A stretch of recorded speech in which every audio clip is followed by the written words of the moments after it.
Ready when you are, brother. This is Chef Clay with Better Gumbo, and I'm here with Pain to Profits. Let's go. That's still not what you asked me to do. This is. Okay, I'll do it again. I promise to be obedient. He's like Ricky Bobby and Talladega Nights. I don't know if you. Oh my God. 8-pound baby Jesus is here. All right. Y'all want to get turned? I heard that you're trying to go climb to the top. I start from the bottom, it's kind of like putting on socks. Yeah, y'all ready or not? Don't let me get hot, though. Clean like a mop, whole world is shot. This place gon' knock, this place gon' rock. Y'all ready or not? Ready or not? You ready or not? You ready or not? Pay my dues, punch that clock. You ready or not? You ready or ready or not? You ready or not? You ready or not? You ready or not? Pay my dues, punch that clock. Ready or not? You ready or hey. What's going on, guys? Samson Jagoras here, your host. We're back with another episode of Pain to Profits, and today I have my friend Clay Caldwell here with Better Gumbo. He is a serial restaurateur, chef. He's done some real estate development. Good-looking dude, kind of cool. Got tattoos. He's always trying to one-up me on the style. He's always beating me up if I'm dressed better than him. But I'm incredibly excited to bring him here today to just share his story on how he's gone from pain to profits, and he's got a real one where he got kicked in the teeth pretty hard. So we're gonna jump right in. But Clay, man, thanks for coming on the show. Thanks. Glad to have the opportunity to be here. Yeah, man, I appreciate it. So there is a specific moment in time, and you and I sat down and talked about this quite a bit, about your story of how you got from Texas to Colorado. And I'd like to go all the way back in time to what you were doing before you got to Colorado, because it really sets up the story for Better Gumbo, where now you have 2 locations, working on another concept. You always got something cooking up. And so I want to go back to that because I think for the audience that's listening, it's a meaningful story. So can you take us back on that journey? Sure. Dallas, Texas, 100-acre development in downtown. I had the opportunity to cast vision for this developer, and with the lure of being brought into the deal and my sweat equity, and it fell through. Yet my ideas are living and breathing and succeeding now. Right. But I was cut out of that, and the path that it sent me on was just a down spiral of doubt, anger at myself for being outmaneuvered, for trusting, Not having a better contract. right. And it was just probably the cheapest lesson I'll ever learn, even though it was costly. But it threw us into financial despair. This was in 2008, when the economies began to crumble, and people of my skill set were not finding jobs because of the market. And so I watched my bank account continue to go down. We had savings, and I was doing everything right, and just began to work through everything, selling watches and art and furniture and everything I could get my hands on. Right. And I started making gumbo in the kitchen and selling it to friends To make some money and Right. leverage your skill, which is you are Right. a trained chef. Yes. Went to the Culinary Institute of America in Hyde Park, New York. Graduated with honors and stayed and did a teaching position. It was a really low time. It was the first time in my life that I didn't have any game. Yeah. And Because, you did marry a supermodel. I'm married, yes. You did. There's a real Yes. thing. She was modeling, yes. Yeah. And but it was, for me personally, it was the end of my rope. Yeah. My skill, my talent. There was no favor on my life from God, which was strange. Yeah. And looking back, it was God bringing me to the end when I had nothing else but to say, I give up and I yield my life to you. And that's where the story gets really cool. And that's when it broke. And that yielding, because up to that point, I could always make it happen. Right. I could always make the deal. I could always talk my way and maneuver my way out of any situation. Well, you're a big, charismatic guy. How tall are you? 6'5" and a quarter. 6'5", cool tattoos, can connect with pretty much anybody. Right. So yeah, that was definitely your favor, and you leveraged that skill, but to the extreme. Right. God said, whoosh. He did. He really he taught me a lesson that even though there's gifting there, your alliance or your dependency needs to still be on him. Look at his face, not his hands. And so from that point, I'd had a dream many years ago about being in Colorado. And I don't ski, I don't hike, I don't get out of the car. Can't even hardly get you into my gym. I know it. I'm scared of your gym. And so it was kind of strange. Why Colorado? But there was something in me that had a craving for Colorado. Very different lifestyle. It's not polished out here. Everything is just kind of organic. There's no manscaping. There's no, I don't have to wax, or anything like that. So the men are a little bit more rugged. Yes, exactly. And so what I found when I got here was a lot of freedom and to be me. And I had to find out who I was. Because the years before, growing up, I was always the person that success would come to. I designed my life to draw people, to get, opportunities and to grow. I was marketing myself. And here I learned to be on the back burner and to serve. And even in my restaurant experience, I was rewarded because I was good at making people feel good and feel important. Where now I love people. I worry less about the profit and loss, and I do what my gifting is to minister. Yeah. And that's just being a friend. And all the rest takes care of itself. Yeah. As long as I stay in my lane, and I hire people to do the things that I don't do as well. Yeah. That's ego. That's when you drop the ego and you learn that, hey, you're the master generalist, you're the conductor. Right. You're not necessarily the best host or the best bartender or the best server or even best chef cook, for that matter. Right. Man, your world gets a lot better. And people want to be able to step into their own gifting, and we all need a who, right, in our life to let us show how we can contribute in a big way. Right. And building that with employees, we call them teammates. They really become family because they know their gifting, and I talk about gifting to them. They may not understand that word, but they understand the principle of allowing them to put their hand to the plow and have a part, and they'll go to war for me. Right. I don't have to worry about defending myself. Yeah. Anybody who's done anything in life, you have haters. Oh yeah. If you haven't done enough. Right.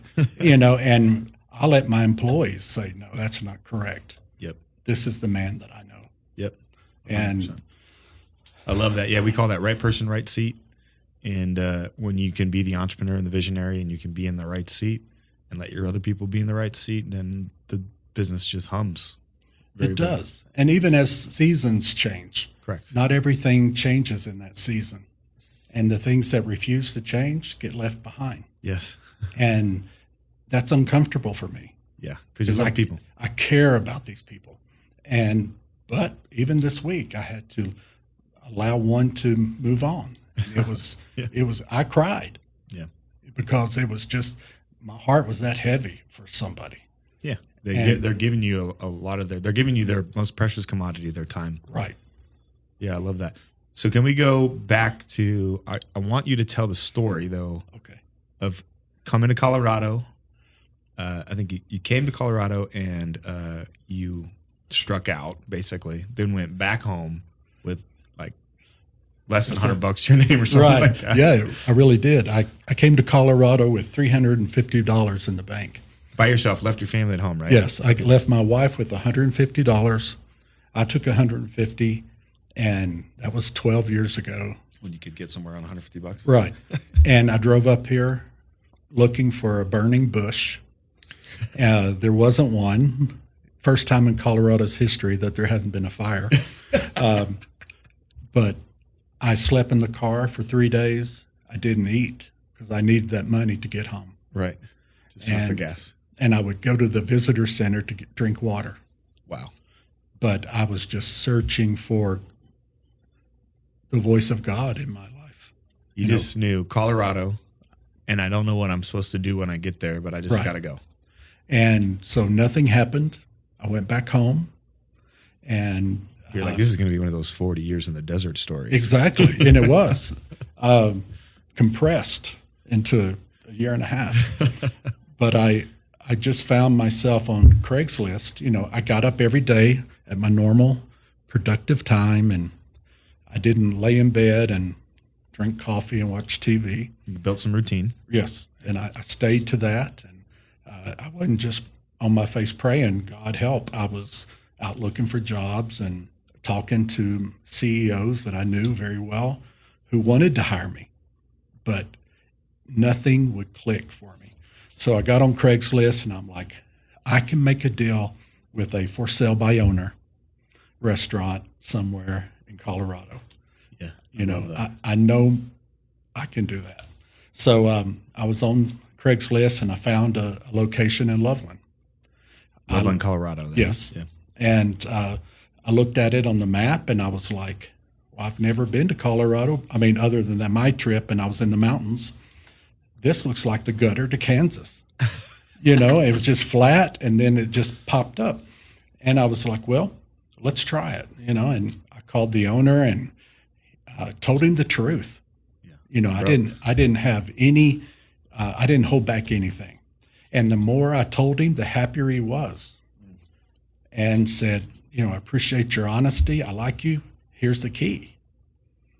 And had me fly up. I introduced myself. You know, we had our weekend together, and then he just hands me a key and says, "Get to work." And I was like, "What about a lease?" He said, "Well, just write one." He's old school. And yes, and I wrote it out on a piece of paper, just a single piece of paper in my favor. Right. And handed it to him. And he signed it. Wow. What was his name? Barry Floyd. Oh, I know Barry Floyd. He owned a lot of real estate down in. He was Mr. Mayor downtown. He was the mayor of Old Town. Yes. Yeah. And he trusted me, and we had a long run together. That's awesome. And he's since sold a lot of his properties and enjoying life. But I have to honor that gentleman for giving you a shot. Exactly. And that's part of why I'm, you know, I reach out to people and third and fourth times, you know, trying to get their life right. Someone gave me a chance. 100%. So he gives you the key. And I got to work. Yeah, you're there. You call Tina, your wife? So I went back home, packed a bag, and came back and I locked the doors, boarded up the windows, and started doing stuff. Demo? No permit. I was country, you know. Yeah. I didn't have money for a permit. Yeah. I'd borrowed $20,000 from two friends, and wow, you know, it was real. I was dumpster diving for furniture. Right. I was going to thrift stores and buying silverware and plates. I mean, and I came from fine dining, so my mind was so upside down. My business sense was very formal and not scrappy. No scrappy at all. Yeah. And I learned, and as every week I learned a different skill. Well, I can duct tape and baling wire and fix that, you know. And well, give people a little context too. Like Betta Gumbo, the vibe is. Explain it to people, because it makes, like, it sounds crazy what you're saying, but when you actually walk in and you experience the vibe, you're like, oh, that actually works perfectly for the theme of the restaurant. Right. So I'm from Arkansas. We do a Southern cuisine. We do Cajun, Creole, Low Country, a lot of soul food. Majority of our menu soul food. It's not all spicy, but it's a very eclectic. It looks like it's been there for 40 years. Yeah. Every 10 years, there's a different chandelier, that you can identify, and Right. it's just mix and match. Nothing is put together from a vignette or catalog. It's all. You can say that was my Aunt Velma's dinette set. Right. It feels like Mardi Gras when you Yes. guys get that vibe where it's very eclectic, and the menu and the experience communicates that. Was that the vision when you started? Yes, It was. it was. Now, that was the vision, but that wasn't me. I was very formal. I like China. Did you have tattoos and all that back No. then? No. No. I was old school where that was an up and coming generation of rebellion, but my tattoos are part of my story because as I became free from and let myself off the hook of others' expectations, I began to, want to express that. And Do you think that was a lesson God was trying to teach you? that was a big lesson for me Yeah. because I'd lived my whole life for others. Like trying to live up to their expectation of you. Yes, but also to perform. People of high performance have a brutal side to them. And often they'll take it out on themselves to drive themselves further towards perfection. Right. Which is impossible. Right. And so you're cutting yourself off, you're cutting chunks off of your soul Right. to be perfect. And you never make it because you've eaten yourself by the time you get there. Yeah, I get it. And so I began to understand the road of excellence, What's the difference between excellence and perfection? forgiveness. I love that. And it requires more of me to coach and to mentor and to sit down and explain what I'm looking for with people. Yeah. Some require more details. Some it's in them to be self-starters. Others need to be told what to do. And you coach them to start taking the lead. And I love that. I had a good friend who's an incredible entrepreneur, and he said these wise words to me, which is, never forget that you are the exception, not the rule. exactly. And so if you're looking for every employee, teammate to be you, you're going to be very lonely at the top and frustrated Right, and overworked. because you're never giving them a chance. So there's no trust building going on Right. throughout that relationship. Right. Yeah, and that's exhausting. And you can't build a great company that way. It's No. not a self-managing one. No. And it robs you from everything that being an entrepreneur is. Yeah. Freedom of choice. And the creativity of it all, Right. because you're stuck in the weeds. I do less now than I did when I first started. And I'm looking at another concept, and all I do now is manage my top level, and I love on the teammates, and I'm working it from both ends, but two different methods. Yeah, but they got the day-to-day, the frontline stuff, opening, closing, running, dealing Right. with customer service issues, all that stuff. Right. Yeah, you're building a self-managing company. I think most people who are listening to this, that's ultimately what they're chasing, lifestyle design. When you first start, you got to wear multiple hats. That's inevitable. That's part of it. But your identity can't become attached to a specific role or function in the business because you're the conductor, you're the master generalist, and you got to empower people. You got to build processes and systems and put those people in place so that you can get up here. You did not get in business to have a job. No. And if you're the bottleneck, guess what? You have a job. You don't have a Right. business. Yes. I can go on vacation for 2 weeks and the restaurant will work perfectly. I love that. Now, after 2 weeks, It's a little when the cat's away, the mice right, away. exactly. So they never know when I'm coming back. Right. Yeah. But in reality, I'm only good as my weakest employee. Right. And I spend a lot of time with the bottom of the rung, so to speak. putting my DNA into their life, teaching them how to think, how to look at this a Friday night when we're serving 500 people. Right. When you're a dishwasher, it's overwhelming. Yeah. But if I can teach you to see that differently and to organize, and I'll get in there and do it. Say, step right here by me and watch.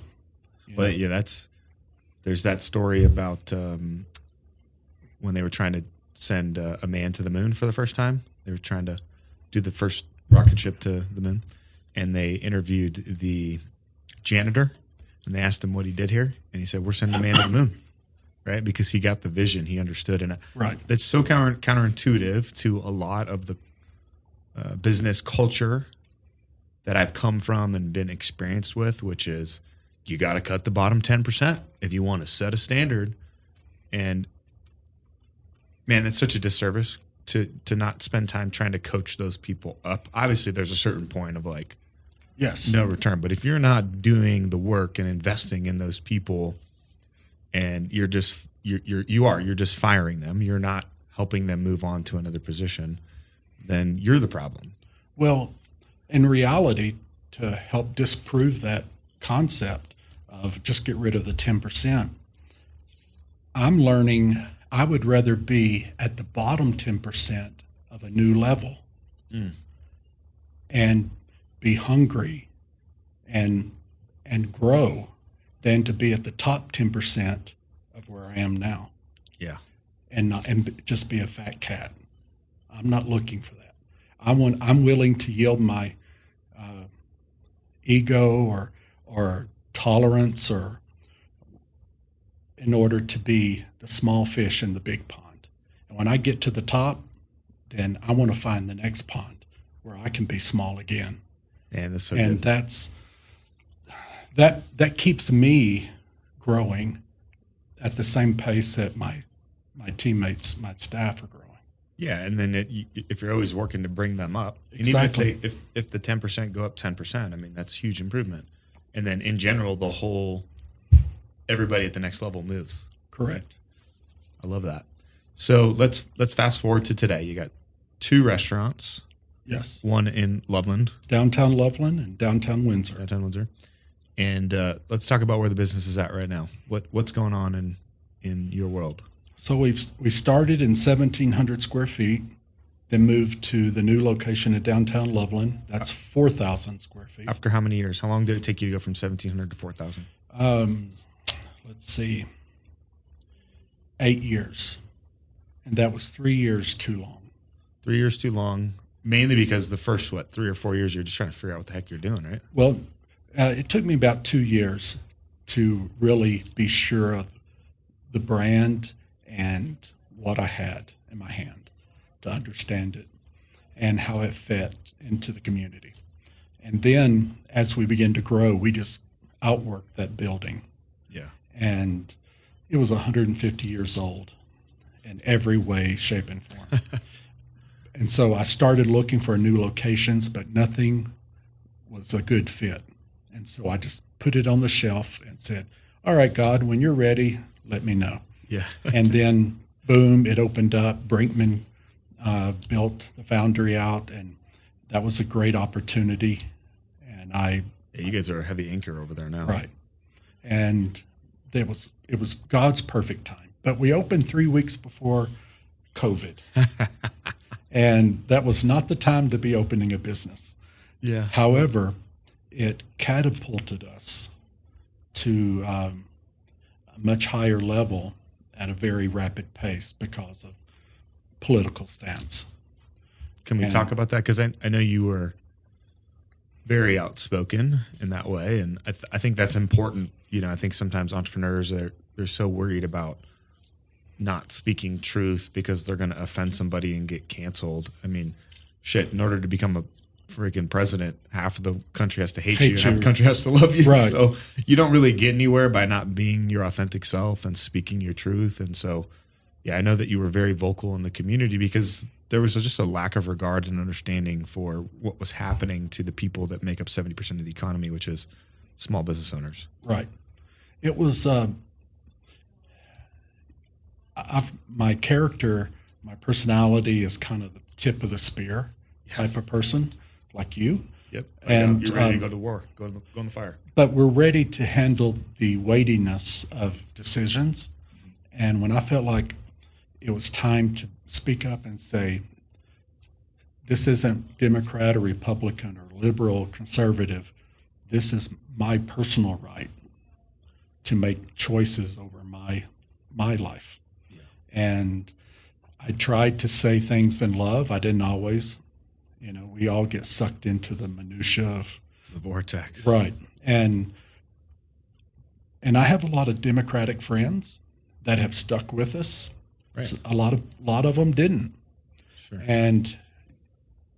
But as information came through and became more truthful from both sides, we found out that masking was not as effective as they wanted us to believe, and of course I stayed open and had a lot of national interviews that I spoke my opinion and.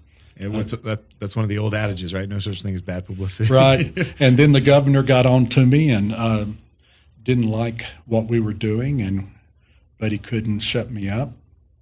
And the community came in and supported us. I think that's an invaluable lesson, though. Like, if you're getting into entrepreneurship, like, be ready. It's not all sunshine and rainbows like they just showed on the internet. It's not easy. And there's going to be times where you're going to have to make some hard decisions like that. I mean, you could have made a decision of like, hey, we're just going to close up shop. Right. And then you wouldn't have made it through, and all those employees would have been let down, and you wouldn't be on location number 2. Right. And guess what? You got through it, and there was some fears, and you're all right. You made it out. Exactly. And there are things that I wish I'd have done differently, but also the majority, I think I handled it correctly. It was unprecedented. I mean, nobody knew how to handle it. No, and we didn't. But we made it through, and this last year or so, I didn't feel like I needed to say the things that I said before in a public venue. Right. And I just did what I was going to do, and the health department and everybody left me alone, and we prospered, the last 2 years. So I'm excited about the future. It made me, I wouldn't say it made me stronger. It made me wiser coming through that. And I believe I'll be ready for future obstacles in a different way than I was. Fighting is easy. Yeah. Hold restraint is not as easy for me, but I learned that. I think every entrepreneur, I mean, you and I are constantly talking about that, right? There's some uncertainty in the next, 12 to 18 months, and when's the right time? I mean, I think you constantly have to explore and poke and poke and poke and poke. And when you know it's right, it'll feel it in your bones. There's no questions about it. It's never right to get into business. Yeah, not a right time. There's not a perfect time, but it is when it's at your time to get in business. Yeah. When has God said, now go across that river? Yep. Burn the boats. Right. Go all in. I love that. So what's the 10-year vision? Big, hairy, audacious goal. Well, I'm in the process of pushing that out, actually. Okay. I had been thinking a little more in my own ability over the last 2 years, and I'm pushing that further out. But right now, to build a series of concepts in the area, stay in the northern Colorado area, and just find the voids in the market. And they may be as narrow as a gumbo restaurant, or they may be wider. Right. But just find a lane, pick it, design to it, and do it in a way that you totally understand your demographic. Yep. And don't worry about whatever someone else is doing. Yeah. If you're a competitor, come build next to me. Yeah. Because you'll make me a better operator, and I'll make you a better operator. 100%. I think it's important to maybe pay attention to quote unquote competitors, but understand that you have a unique voice, perspective, product that separates you, And so the game of business is players will come and go from the business or come and go from business. The only rules of the game is to keep the game going. And so if you're focused on them, then you ain't focused on your own house. Exactly. And that's the quickest way to go out of business for sure, is to worry about what everybody else does, Right. I love that. So in order to be on pace for that 10-year vision of being the more opportunistic restaurateur to fill the void in some of these markets, because Colorado's a prime example. It's growing like crazy. Everything's going east of the mountains because you can't go west anymore, right? Which is why you came to Windsor, which is why you and I have talked about some of the other things you're thinking about in this area. But what do you got to do in the next 3 years to be on pace for that 10-year? This year, my focus is on training leaders within both stores, training a bartender to become a general manager, training a dishwasher to become a cook, training a cook to become a sous chef. Yeah. So I'm building my supply, my manpower supply in-house right now. To expand your personal leadership because you're only one dude. Yep. And so when I pull the trigger, everybody just rotates up, and there's always a certain bit of uncomfortableness. Yeah. Because you can't train 100%. Yeah. But it's worked. It's worked from Loveland to Windsor, and so we're just finding that training in-house is better than bringing in from out of house. Oh, 100%. Growth is incredibly uncomfortable. But in employees, it's the number one thing that keeps an employee long-term. I think the stats are for every 10 months that somebody sits in the same role, they're like 10% more likely to churn out of the business and move on to something else. Wow. Yeah. So if let's just say they're 100% on board, after 10 months, they're 90% on board. Right. But if they were 75% on board, in 10 months, they're 65% on board. Right. And so they get to 50% on board, and that's when they're like halfway out the door. And the hardest talent to keep and your greatest asset as an entrepreneur is your staff. Yes. And so you got to be constantly pouring into them and helping them grow and giving them those opportunities, especially in businesses that are like more service oriented, like our businesses, not like rocket ship technology companies where, in 3 years you went from 0 to 150 million or something like that, because they're grindier. Things take longer to percolate. It's not like I can just open 10 new restaurants tomorrow. It might take us till we get to 5 before we can start to get that kind of scale, Right. So yeah. I look forward to 150 million in revenue. Let's go. I'll sell it all and start over. Yeah, do something else. Yeah. What are some of the biggest roadblocks that you have right now as it relates to training your employees and doing those kinds of things? What are you thinking about? It would be time, my time. It's finding someone with the will, not necessarily the talent, because I can train that, but the natural skill set of details. If they're going to be in operations, they need to be a detailed person. And finding that personality, looking past the personality and finding the character. Are you trustworthy? Are you able to have a mature conversation and to learn and to communicate? And then do you love what you do? Do you have passion for it? And then begin pulling that out and explaining what they have in their hand. You have a skill set. Let me help you define it. I love that. And what do you want in life? Like I ask all my servers when they come in and my bartenders, how much you making tonight? Yeah.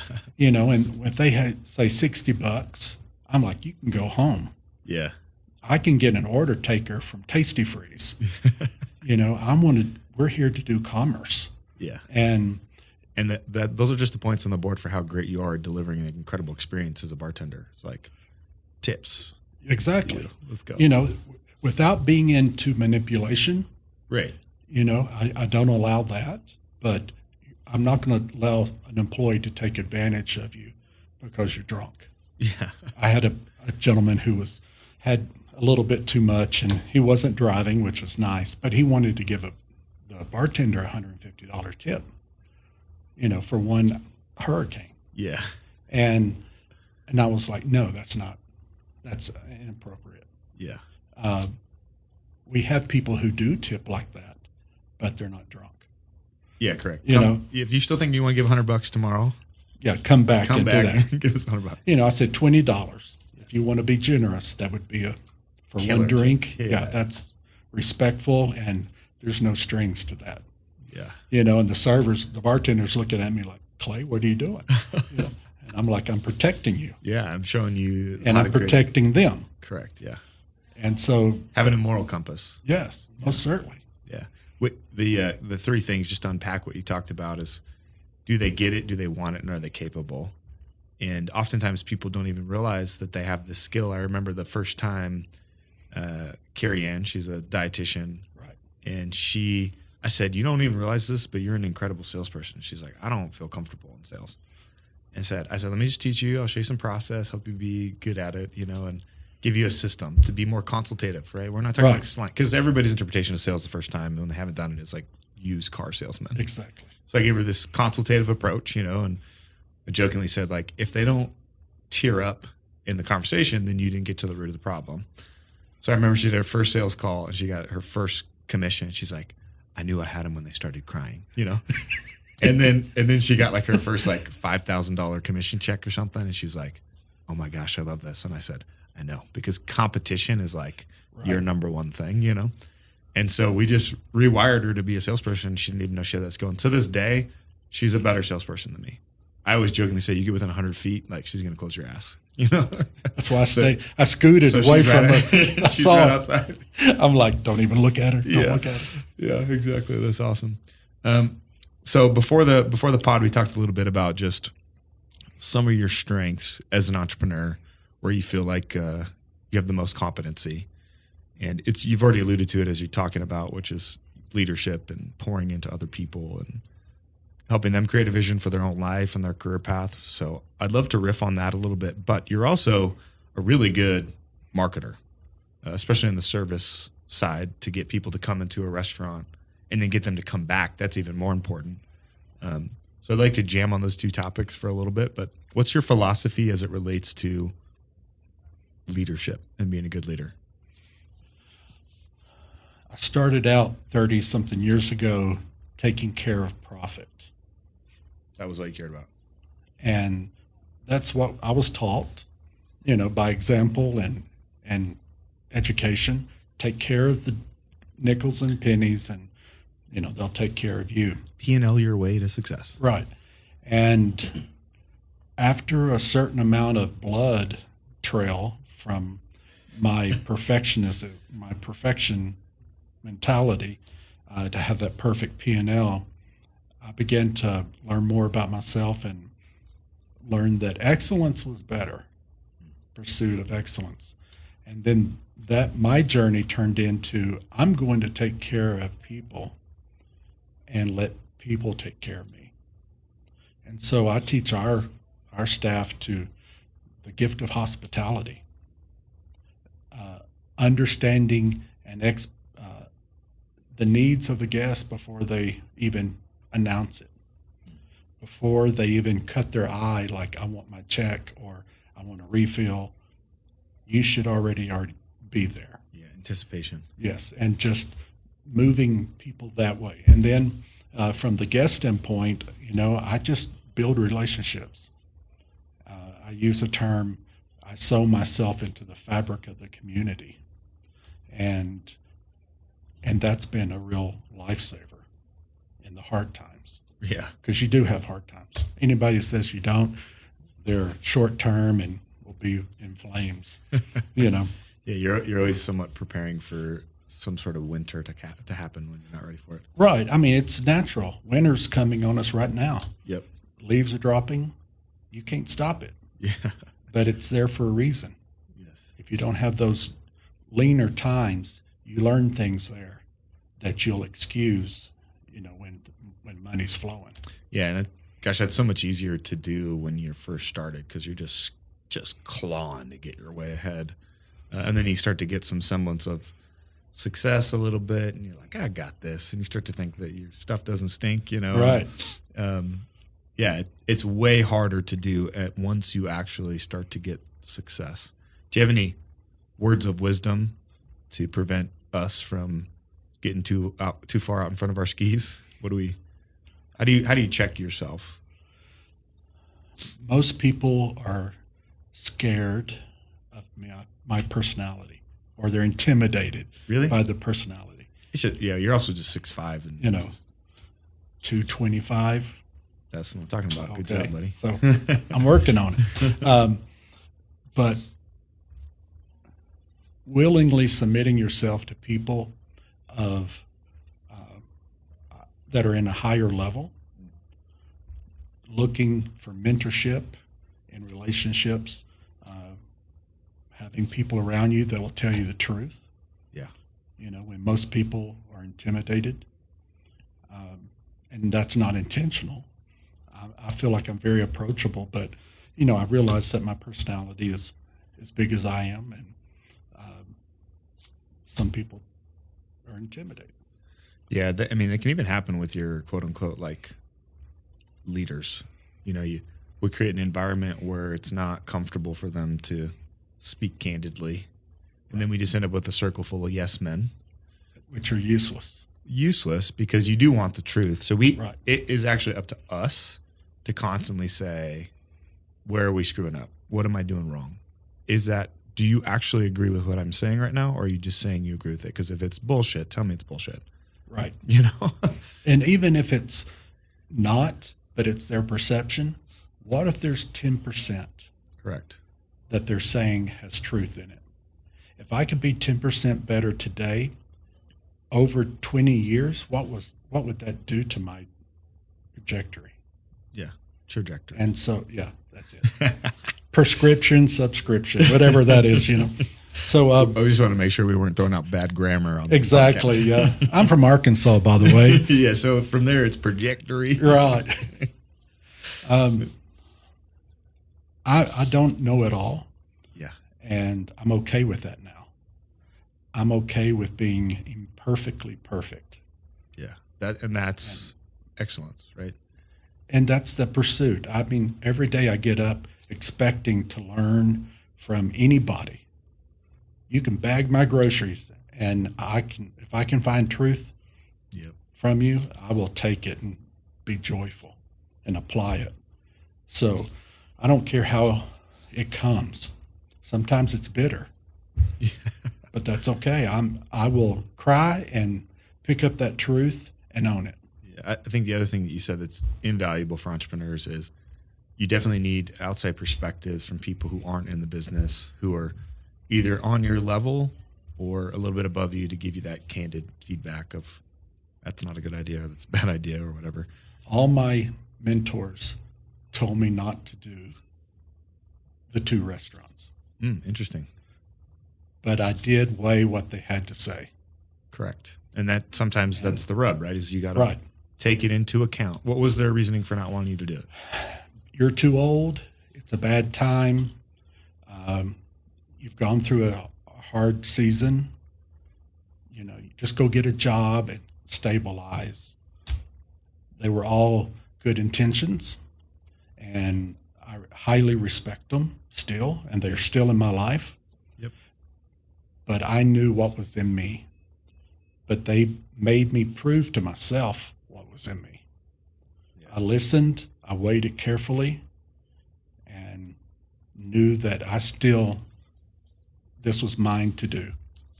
It was my window in my life to step through. Man, that's so good. Yeah, you want the feedback. You definitely have to internalize it, but you can't let you paralyze you. Right. And you have to, I'm a firm believer that when everybody is frozen, which generally happens in the middle of the market, when the market's at the top and people are overly optimistic, the market's at the bottom, people are overly pessimistic, but in the middle, they just freeze and they do nothing. And that's when you can hit warp speed. You can actually get way further ahead because you're doing stuff that they're not doing. We were in a similar spot with the gym COVID was obviously not nice to us as well. You know what I mean? Sure. So we decided, okay, this is the perfect time to optimize everything we have and start growing our team and building out our playbooks and making sure everything's dialed and quadrupling down on investing into the community and doing the in-person communication and talks and free events and all those types of things. And then we're going to layer digital marketing on top of that. And we're slaying it. Also, awesome. I'm a pretty good marketer. We're getting about 2 leads a day at like a sub $10 lead cost. So if you need some help, get some leads, holler at your boy. You got it. But when everybody's frozen, that's the time to go and actually strike while the iron's hot. Because I think the space that you ended up with wouldn't be there right now. No. If you didn't say, hey, this is uncomfortable, but we're going to push and we're going to go because the location, and you understand that it's a captive market and there's not a lot of restaurants that are able to come online here in Windsor. There's not a new inventory being built. I mean, all those things are just the perfect setup for we're going to have tons of people coming in our door. I agree. Yeah, a little bit. By the time you feel comfortable, your window's off. Yeah. It's already closed and moved on. Yeah, 100%. You have to wait for the next. Yes. So I heard one thing about like Fortune 50. Most of those were started during the Depression. Fortune 50's top 50 companies. Yeah. And Wow. so it doesn't mean it's guaranteed to work. There's a lot of getting up, going to work, running to the bathroom, throwing up, or having a headache and can't see straight Yeah. to read a recipe. There's some of those times, but it is a joyful price to be free. And I'm not cut out to punch a clock. Yeah, you and me both. It's just, it is death to me. Yeah. And even when my schedule gets very heavy, Yeah. I start feeling Like handled. you have a job. Yeah. I don't want to be handled. Don't tell me to wear a seatbelt. And I get real uncomfortable when my schedule is not under control. Yeah. Prior to doing your own thing, had you been on somebody else's clock and punched in, or did you have your own restaurants? In Texas, I did not have my own restaurant. I did in Arizona. Okay. In Texas, I worked for a billionaire. I was his private chef. And Oh, wow. traveled a great deal. And it was an incredible opportunity. And I'm very grateful for those 16 years. But it was a job. It was a job. And I did it until I felt that fire that was so hot that I couldn't stand it. Yeah. And I stayed another year Yeah. just to make sure. And then it was like, okay, I'm done. Get that. Yeah. It's real. It's Yeah. not just a little bump in the road of, hey, I feel frisky. It was no, I was ready to breed. I had to leave. It Yeah. was then I jumped into the development. Yeah. Lost my shirt. Well, I mean, two lessons on that. I think I love that you said that. Make sure that it's real, that you really want to do it. I know for me, it was, probably 5 years ongoing. And even to the point where the gym business started, I was doing real estate investing. I was getting licensed as a broker. I was getting all these other ducks in a row, making sure that it was real, get a bit of a rolling start, Right. getting my financial house in order, preparing my family mentally, emotionally, financially, to be able to say, hey, I'm about to walk away from a very serious 6-figure salary, Right. and benefits and all these other things that we don't have. So how do I navigate all that stuff? That's the first part of that puzzle. And then when you get the call, like, you just got to go. Yes. You can't wait any longer. But stay to your lane, right? Like, don't get too far out in front of your skis. Advice: would you have gone back and done the development, or at least been in that role and function that you were in, if hindsight's 2020? I would do it again. What it showed me was that the giftings in me, the foresight, the ability to estimate trends, to understand what people want, Right. Because it was like a concept retail Right. type of development. Yes. And you got cut out of the deal, but was it because it fell through? Because you were like a signer on the note? Is that how that worked? Or No, I was working my way into that. okay, got it. And it is still, it's alive, and Yes. you know, the big fancy hotels and the concert venues and everything, all the restaurants, What's it called? the Grove. The Grove in Dallas. Yes. Sweet. I'm gonna have to go check it Trinity out. Groves. Yeah, that's awesome. Yeah, so there's some lessons in there, but your lane was, you know, vision, and then plowing that into your restaurant concepts and Right. doing that. And so to look back now, it totally validated who I was. Right. And the fact that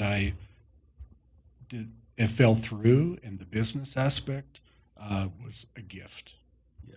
Because it forced me out on the edge, and I jumped and had nothing to do but to succeed. But Failure was not an option. $300 in your bank account. I'm serious. and a prayer. You know, I'd never been broke. Yeah. I'd never been broke. I'd always had good money in my pocket, Yeah. I know, especially when we go out to lunch, you're always busting out those $100 bills. you know? All right. Well, let's close with this. One of my favorite questions to ask is that person that we talked about at the beginning, who's listening to the show. They're right on the cusp, right? They're feeling frisky. It's been a year, and they need a little bit of encouragement, and they need a little bit of advice to take the leap. What would you tell them? Connect with your wife, be on the same page, Okay. understand. Clarify that a little bit for me. If you're married, you're still one, even though you're two people. And you cannot drag your family into something that they aren't willing to walk in unity with you. Yeah. Because if there's no peace at home, it's not going to be good at work. 100%. There will be challenging times, but you know what? It's worth it. Yeah. All you need to do is have a plan, vet it out the best you can, and just take one step. One step will lead you down to the next step. I don't worry about year 10. I'm worried about today. Yes. It's Thursday. What am I doing today? Yeah. And I just make steps. And a lot of times we allow fear to come in. And fear's not bad if you have control over it. Fear causes you to take action, inaction or action. Right. And so when I have fear hit me, like it did in COVID, it caused me to respond in a very vocal, abstract way. That's how I conquered fear. The fear was on me the whole time at my feet. And by just taking one step, what do I need to do today? Don't get ahead of yourself. Yes. Don't worry about tomorrow. Just make the decisions that need to be made today. You get up tomorrow, you start over. And all of a sudden, you look up and you've gained ground. You slow or fast, it doesn't matter. Gaining ground is gaining ground. It's like losing weight or working out. Yeah.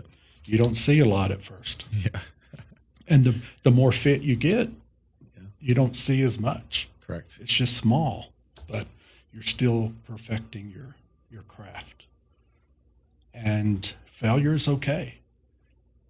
Well, not failure. I don't believe in failure because I don't stop. Well, yeah. You know, I stumble and I do a lot. We call it learning. Learning. Yeah, I have a lot of learning moments, and I'm okay with that now. Yeah. I let myself off the hook. Forgiveness. Yes. Excellence. Self-forgiveness. Yeah. Not perfection.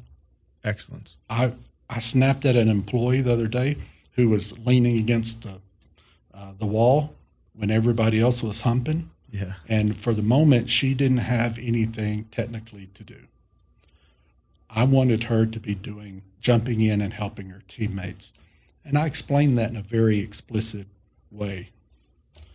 And after the shift was over, I had to go up to her and say, I was wrong.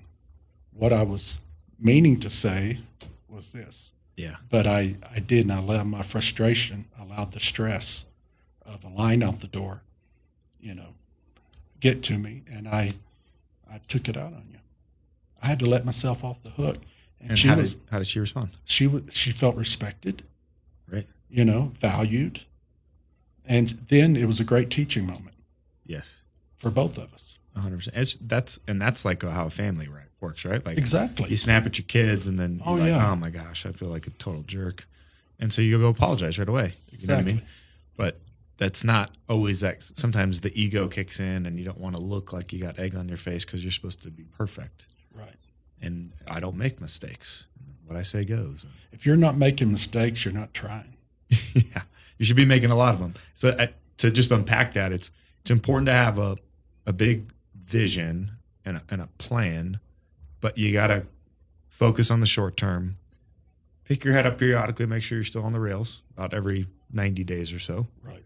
And then get back to work. Control what's right in front of you. Just make daily steps. Yeah. Forget about tomorrow. When you get there, there'll be more steps to take. But you won't have the correct steps if you don't handle today. Correct. You'll be off path. I love that. I love to hear your story about how you matured as just a leader and an entrepreneur. And I really appreciate you coming on and sharing that. I was really looking forward to this. If there's an aspiring restaurateur or entrepreneur who connected with your story and wants to reach out, what's the best place for them to do that? They can contact you, or they can contact me. I'll give you my phone number. I mean, that's how transparent I am.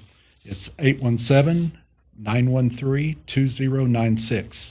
Okay. Clay Caldwell, or send me a email at chef@mobetagumbo.com. And we'll put all those things in the show notes. And cool. I think you hang out on social media too. Sometimes Instagram, something like that. Yeah. Or hit me up on Facebook on Beta Gumbo, and I'll find you. Okay. All right, man. I appreciate you as usual. I love our conversations. And, always. Thanks for being here. Glad to be here. Thank you. Thanks.